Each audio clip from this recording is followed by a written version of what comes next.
নিলামে Kolkata night Riders 25.20 কোটি রুপিতে Australian allrounder Cameron গ্রিনকে দলে ভিড়িয়ে বড় চমক দেখিয়েছে।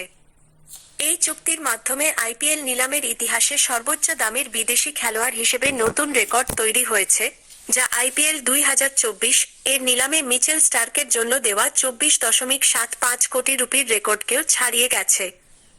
গত মৌসুমে হতাশাজনক পারফরম্যান্সের পর কেকেআরের ভবিষ্যৎ পরিকল্পনার একটি গুরুত্বপূর্ণ অংশ হিসেবে গ্রিনকে দেখা হচ্ছিল।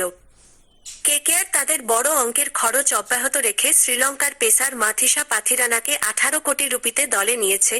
অন্যদিকে নিউজিল্যান্ডের ব্যাটসম্যান ফিন অ্যালেন তার ভিত্তিমূল্য 2 কোটি রুপিতেই এসেছেন।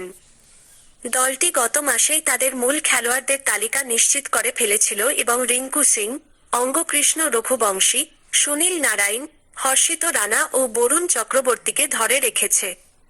খেলোয়াড় মূল্য: 1 ক্যামেরন গ্রিন 25.20 কোটি টাকা, 2 ফিন অ্যালেন 2 কোটি টাকা, 3 মাথিসা পাথিরানা 18 কোটি টাকা, 4 রাহুল ত্রিপাঠী 75 লাখ টাকা, 5 মুস্তাফিজুর রহমান 9.20 কোটি টাকা, 6 টিম সাইফার্ট 1.5 কোটি টাকা, 7 তেজস্বী সিং 3 কোটি টাকা, 8 রাহুল ত্রিপাঠী 75 লাখ টাকা, 9 সারথক রঞ্জন 30 লাখ টাকা, 10 দক্ষ কামরা 30 লাখ টাকা, 11 রাচিন রবীন্দ্র 2 কোটি টাকা, 12 আকাশদীপ 1 কোটি টাকা। আপডেট করা স্কোয়াড এবং retention: Ajinkya Rahane, Sunil Narine, Angkrish Raghuvanshi, Ramandeep Singh, Rinku Singh, Rovman Powell, Umran Malik, Vaibhav Arora, Anukul Roy, Harshit Rana, Manish Pandey, Varun Chakraborty.